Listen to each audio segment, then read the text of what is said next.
আমিও ট্যাগ নিয়ে চলি, আমার নামে মার্ডার কেস আছে, আমার নামে চাঁদাবাজির কেস আছে, আমার নামে নার্কোটিক্সের কেস আছে, কোন কেস নাই? ওনার একটা বড় অস্ত্র আছে, সেটা হচ্ছে কাঁদানি। উনি কাঁদতে জানেন, খুব সুন্দর করে কাঁদতে জানেন। মিথ্যা জিনিসকে উনি এত সুন্দর করে কাঁদে বলতে পারেন। সাক্ষী হিসেবে জেনারেল মইনু আহমেদকে আমার এইখানে সাক্ষী দিতে হবে। I asked him to be an witness. তারপরের দিনে আমি ওখান থেকে উইথড্র। আর যদি সিকিউর মনে না করেন, উনি তো অ্যাকশন নেবে ডেফিনেটলি। উনি আর্মি চিফকে বা বিডিআরের চিফকেই বলবেন যে তোমার এখানে একটা সমস্যা আছে, তুমি এটাকে সমাধান করেই তুমি এটা করো। প্রত্যেকটা মিলিটারি অফিসার যেখানে উপস্থিত ছিলেন তাদের একটা দাবি ছিল, স্যার অ্যাজ এ বাহিনী প্রধান আপনি উত্তর দেবেন কেন এই মিসহ্যাপটা হলো।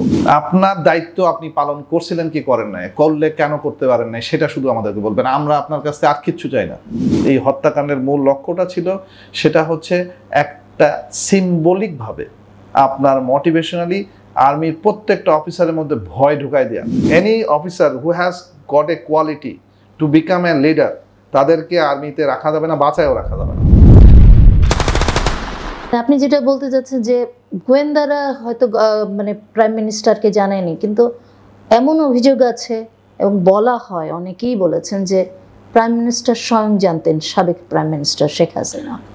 দেখুন, যে জিনিস আমি নিজের চোখে দেখি নাই বা শুনি নাই, আমার ওই পাশে কমেন্টস করার আসলে যোগ্যতাটা কম।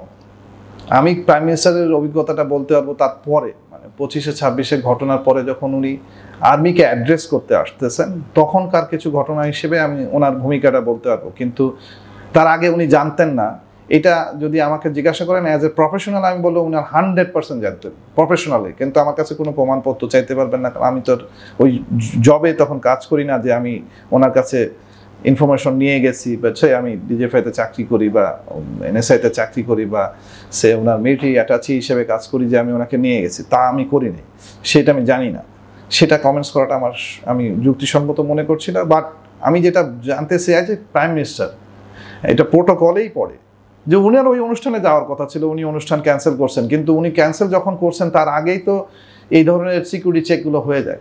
তো সিকিউরিটি চেকের রিপোর্টটা তো ওনার কাছে যায় যে উনি কি আদতেও এটা মানে অ্যাটেন্ড করার যোগ্য সিকিউর মনে করছেন কিনা। আর যদি সিকিউর মনে না করেন, উনি তো অ্যাকশন নেবে ডেফিনেটলি। উনি আর্মি চিফকে বা বিডিআরের চিফকেই বলবেন যে তোমার এখানে একটা সমস্যা আছে, তুমি এটাকে সমাধান করেই তুমি এটা করো। উনি তো নিশ্চয়ই চাইবেন না যে দেশের 57টা অফিসারকে এরকমভাবে নির্ভীতভাবে মৃত্যুবরণ করতে হবে এবং এই জিনিসটা টিভিতে দেখতে হবে আর্মি অফিসারদেরকে। আর্মি অফিসার টিভিতে দেখবে কেন? আর্মি অফিসারের কাজ কি? যুদ্ধ করা। তা আমি তো যুদ্ধের জন্য প্রস্তুত থাকার, আমার এনটিএম বলা হয় যে আমি 3 মিনিটের মধ্যে রেডি হয়ে আমি যুদ্ধে নামতে হবে। তা আমি 3 মিনিটের কোথায় ছিলাম? আমি 3 মিনিটের কেন, আমি 3 দিন ধরে তাকায় তাকায় টিভিতে স্ক্রলিং করে দেখতেছি যে আমার কলিগ মারা যাচ্ছে, গলিত হয়ে লাশ বেরোয় আসতেছে নর্দমা থেকে। এটা আমার দেখতে হবে কেন? Why should I? আমাকে এই ট্রমাটাইজটা নিতে হবে কেন? এই ট্রমা আমাকে নিতে হয়, মানে এই ট্রমাটা দেওয়ার জন্যই ইনসিডেন্টটা ঘটানো হয়েছে। না, বলা হয়তো আর্মি চলে গিয়েছিল, কিন্তু একেবারে বিডিআর এর গেটের কাছে জাপান বাংলাদেশ পর্যন্ত চলে গিয়েছিল। র্যাব চলে গিয়েছিল একেবারে 100 গজের ভিতরে ওই আরেকটা গেটে। আমি তো ইন্টারভিউগুলো শুনেছি। উদাহরণটা যদি দেই, ফুটবল খেলা হয় 90 মিনিট। 90 মিনিটের বল ওই গোলের বার পর্যন্ত না হয় 100 বার যায়, কিন্তু 100 বারে তো 100টা গোল হয় না, গোল হয় একটা। হ্যাঁ, তো আমার কথা হচ্ছে মিলিটারি গেছে ওখানে, কি ফুটবল খেলতে গেছে? মিলিটারি গেছে অ্যাকশন করতে। একটা গুলি চালাইছে মিলিটারি? আপনি বলেন, একটা গুলি চালাইছিল যে হ্যাঁ বিডিআর গুলি চালাইতেছে, আমরা গুলি চালাইছি? এটা বিদ্রোহ ভাই। এটা তো আমার মানে আমার আইনে বলা আছে। আমার আইন তো নতুন করে আইন দরকার ছিল না। আইনে বলা আছে যদি এনিথিং মিউটিনি হয়, যদি কোনো মিউটিনি হয়, তাহলে ওই প্রধান মানে ওই বাহিনী প্রধান ওই মিউটিনি ঠেকানোর জন্য যে কোনো পদক্ষেপ নিতে পারবেন। উনি ফায়ার করতে চাইলে ফায়ার করতে পারেন, উনি কাউকে ফাঁসি দিতে চাইলে ফাঁসি দিতে পারেন, এবং আইনে বলে আছে এটার জন্য এটা কোনো আপিলও হবে না। তো উনি ফাঁসি কেন? উনি যা ইচ্ছা তাই করতে পারতেন আর্মির চিফ করেন নাই কেন? আমাদের প্রশ্ন ছিল একটাই। প্রথম দিন যখন আর্মির চিফের দরবারটা হয় তখন আমি উপস্থিত ছিলাম। আর্মির চিফের দরবারে প্রত্যেকটা মিলিটারি অফিসার যেখানে উপস্থিত ছিলেন তাদের একটা দাবি ছিল, স্যার অ্যাজ এ বাহিনী প্রধান আপনি উত্তর দেবেন কেন এই মিসহ্যাপটা হলো। আপনার দায়িত্ব আপনি পালন করছিলেন কি করেন নাই, করলে কেন করতে পারেন নাই, সেটা শুধু আমাদেরকে বলবেন। আমরা আপনার কাছে আর কিচ্ছু চাই না। ওনার বক্তব্য একটাই ছিল যে ভাই আমি সারাদিন প্রাইম মিনিস্টার অফিসে আটকা ছিলাম, আমার কিছু করণীয় ছিল না, তোমরা প্রাইম মিনিস্টারকে জিজ্ঞাসা করতে হবে। তাহলে প্রাইম মিনিস্টারকে নিয়ে আসেন, তো পরবর্তী দিনে এই জন্য প্রাইম মিনিস্টার আসছে। প্রাইম মিনিস্টার আসার সময়ের থেকে যাওয়া পর্যন্ত আমি যেটা বুঝি উনি খুব প্রস্তুতি নিয়ে আসছিলেন। সেটা হচ্ছে ওনার একটা বড় অস্ত্র আছে, সেটা হচ্ছে কাঁদানি। উনি কাঁদতে জানেন, খুব সুন্দর করে কাঁদতে জানেন। মিথ্যা জিনিসকে উনি এত সুন্দর করে কাঁদে বলতে পারেন যে ওটা আপনার বিশ্বাস করতে হবে, কেন আপনি তো অডিয়েন্সকে আপনি যা দেখাবেন সেটা তো বিশ্বাস করতে। তো ওনার সবচেয়ে বড় অস্ত্র হচ্ছে কাঁদতে পারে। উনি ওই কাঁদাটা ওই আর্মি অফিসারদের সামনেও করে গেছেন। আর আর্মি অফিসার তো এমনি ইমোশনাল ওই সময়, তো কান্নাকাটি শুনে মনে করছে আল্লাহ উনিও তো আমাদের মতোই কাঁদতেছে, থাক উনি বোধহয় আমাদের মতোই।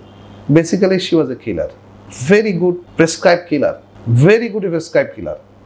এখন আসেন, আমি এই বক্তব্যগুলো দিচ্ছি, আমার এই বক্তব্য দিতে হবে কেন? এই বক্তব্য দেওয়ার জন্য উনি যেহেতু প্রাইম মিনিস্টার, তাহলে পরবর্তীতে যে প্রাইম মিনিস্টার হবে তার এই কাজ, এটা আমার আপনার কাজ না। এই কাজটা হচ্ছে পরবর্তীতে যিনি প্রাইম মিনিস্টার হবেন তাকে আমাদের জাতির কাছে এই নিশ্চয়তা দিতে হবে যে উনি ওই রকম প্রাইম মিনিস্টার হবেন না যে দেশকে বিক্রি করবে, দেশের আর্মির অফিসারদেরকে এইভাবে মারবে, মেরে সিম্বলিকভাবে তাদের মানসিকতাকে দুর্বল করানো হবে যে ভবিষ্যতে তোমরা যদি বাড়াবাড়ি করো তোমাদের মৃত্যু হবে, এরকম। এটাই ছিল হচ্ছে বিডিআর এর মূল লক্ষ্য। বিডিআর এর মূল লক্ষ্য ছিল ওই ডাল ভাত না, বিডিআর এর মূল লক্ষ্য ছিল, এই হত্যাকাণ্ডের মূল লক্ষ্যটা ছিল সেটা হচ্ছে একটা সিম্বলিকভাবে আপনার মোটিভেশনালি আর্মির প্রত্যেকটা অফিসারের মধ্যে ভয় ঢুকাই দেয়া, যে বাবা তুমি চাকরি করতে আসছো, বেতন নাও, বাড়ি নাও, গাড়ি নাও, গাড়ির তেল নাও, সরকারিভাবে আপনাকে 30 লাখ টাকা দেওয়া হচ্ছে গাড়ি কিনে দেওয়া, আপনাকে একটা জমি দেওয়া হবে, আপনাকে এইটা দেওয়া হবে, ওইটা দেওয়া হবে, কিন্তু মুখ বন্ধ রাখতে হবে, তোমাকে ভয় পেতে হবে, একজনের কাছেই ভয় পেতে হবে। তুমি ওই একটা শক্তি কেন্দ্রিক দেখানো হয়েছে এবং সেই কেন্দ্রিকটার নাম ছিল হচ্ছে তারেক সিদ্দিকী। আমরা তারেক সিদ্দিকীর কথায় পরে আসবো। আমি যেটা একটু বলতে চাচ্ছিলাম যে আপনি বলছিলেন যে ও প্রাইম মিনিস্টার ওই দিন শুধু কেটেছেন, কিন্তু ওই দিন তো আর্মি অফিসাররা অনেক বেশি রিঅ্যাক্টিভ ছিলেন এবং রিঅ্যাক্ট করেছিলেন এবং উনি তেমন কোনো উত্তর দিতে পারেনি। আমি অনেক আর্মি অফিসারের সাথে কথা বলে জেনেছি। এরপরে কি হলো আসলে? এবং আপনার উপরে দেখা গেছে যারাই ওই সময়, আপনি নিজেও প্রোটেস্ট করেছেন বলছিলেন, তো যারা এই প্রোটেস্টগুলি করেছে তাদের উপরে বিভিন্ন কারো নামে মিথ্যে মামলা হয়েছে, কাউকে গুম করা হয়েছে, বা কারো চাকরি মানে অবসরে না দিয়ে চাকরিচ্যুত করা হয়েছে বা বাধ্য করা হয়েছে চাকরি ছাড়তে। আপনার উপরে কি খরচটা এসেছে? আমি তো বললামই যে আমি যখন বিডিআরে চাকরি করতেছি তখনই আমি আজ করতে পারছি যে আম বিন মার্কড, মানে আমরা মার্ক বলতেছি যে আমাকে সুবিধাবাদী গ্রুপ আর মানে বিদ্রোহী গ্রুপ, এরকম একটা গ্রুপিং শুরু হয়ে গেছে। সুবিধাবাদী গ্রুপ যারা যারা মুখ বন্ধ রাখবে, যারা ধরেন প্রতিবাদ করবে না, যারা ওই ধরনের অন্যায় কিছু দেখলেও না দেখার ভান করে চলে যাবে, এটা একটা গ্রুপ। আর একটা গ্রুপ হচ্ছে কেন শব্দটা প্রশ্ন করবে, যে কেন এটা ঘটলো, কেন এটা হয়েছে।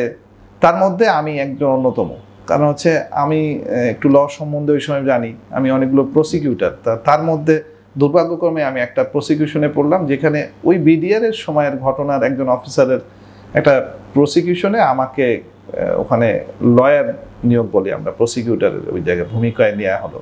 তা আমি একটা চিঠি ড্রাফট করলাম, সেই চিঠিতে আমি বললাম সাক্ষী হিসেবে জেনারেল মইনু আহমেদকে আমার এইখানে সাক্ষী দিতে হবে। I asked him to be an witness. তারপরের দিনে আমি ওখান থেকে উইথড্রন। এরপরে আমি বুঝলাম যে আই এম কমপ্লিটলি মার্ক, মানে এর আগে ছিল ডাউটফুল মার্ক, কারণ ওই সময় টিক চিহ্ন পাইলাম, মানে যে ইস গন। এবং এই গনের পরে যেটা হলো যে আমার পোস্টিং হওয়া শুরু হলো, যেখানে যাই সেখানে হচ্ছে, এটা কত সালে মানে এটা ওই 2009 এর পরই। তো তখন আমাকে খুব অভিনয় করা শিখতে হলো, কারণ হচ্ছে এত অশান্তি তো কারোরই ভালো লাগে না। তো ধরেন অশান্তি বলতে হচ্ছে মানে আপনার ইউনিটের যে সবচেয়ে প্রধান অফিসার, সে যদি আপনার প্রতি খুশি না থাকে তাহলে কি হবে, আপনার জীবন হারাম হয়ে যাবে। কারণ চাকরি তো খুব ইজি এখানে, আর্মি অফিসারদের চাকরি হচ্ছে 24 ঘন্টা। বাকি যারা যত সিভিল ব্যুরোক্রেসি বা যেখানে চাকরি করেন, আপনার দায়বদ্ধতা অফিস থেকে আসার পরে নাই। কিন্তু আমরা যারা ইউনিফর্মে চাকরি করছে, আমাদের এইটা শব্দটা উচ্চারণ করার কোনো কায়দা নাই। আমরা দায়বদ্ধ মানে হচ্ছে মৃত্যু পর্যন্ত দায়বদ্ধ। যেমন আমি যদি এখন যে বলি রিজার্ভ ফোর্স, মানে আজকে যুদ্ধ বাঁধলে আমাকে ডাকলে আমি ফিট অবস্থায় যেতে বাধ্য, সো আমি যাব।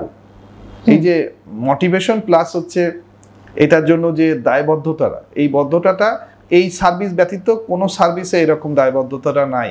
এটা আপনি শুধু বাংলাদেশের মিলিটারিকে বললে হবে না, এটা সব ওয়ার্ল্ড ওয়াইড এটা মিলিটারি military-র সার্ভিসটাই এরকম। রাইট।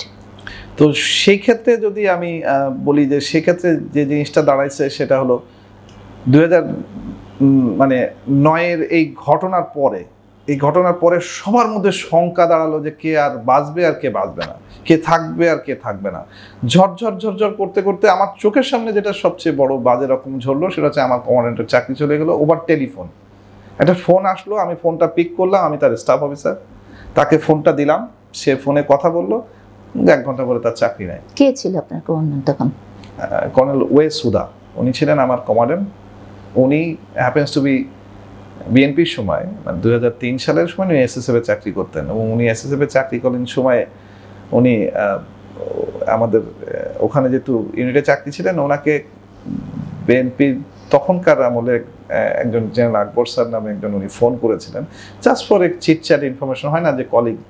কিন্তু এই ফোনকে নিয়েই যে এত বড় একটা ইনসিডেন্ট ঘটবে আমার দেখা এটা একটা মানে আমার জন্য ট্রমার একটা জায়গা। আমি বলি যে আমার সিও মানে আছে এই মুহূর্তে 1 ঘন্টা পরে নাই, তো 1 ঘন্টা পরে একটা অফিসারের চাকরি চলে যেতে পারে without any preparation, without any notice. তার মানে কি আপনি শঙ্কিত হবেন না? অবশ্যই। তো ডেফিনেটলি আমাদেরকে এইভাবে মানে ওনার চাকরিটা কেন গেল? উনি হচ্ছে জেনারেল আকবর স্যারের ফোনে কথা বলছে, যেহেতু জেনারেল আকবর তখন হচ্ছে বেগম খালেদা জিয়ার অ্যাডভাইজার। তো অ্যাডভাইজার কেন সার্ভিং এক ফোন কলকে ফোন দিবেন? আচ্ছা আচ্ছা, বিরোধী দলীয় নেতৃত্ব। আমি যে ইনসিডেন্টটা আপনাকে বললাম যেটা আমার চোখের সামনে ঘটলো, এরকম ইনসিডেন্ট অজস্র, একটা দুটা না। যেমন আমি ওই যে বিডিআর ঘটনার দরবার হলে যে 6 জন অফিসার, সকল অফিসারকে ঠান্ডা করলো, সবাইকে বসালো যে তোমরা ডিসিপ্লিন হতে হবে, because you are officer, you are military officer, you are uniform persons, you can't ask your demands or frustration, তুমি মারামারি করে দেখাতে পারো না। আমাকে দায়িত্ব দিল যে অফিসার, যে আমার প্লাটুন কমান্ডার ছিলেন শাহিদ স্যার নাম, আমি ওনার দিকে তাকায় থাকলাম, উনি আমাকে দিয়ে বললো যে তোমাকে এই এলাকা দিলাম, এই এলাকা কোনো অফিসার যেন সিটের থেকে উপরে ওঠে না।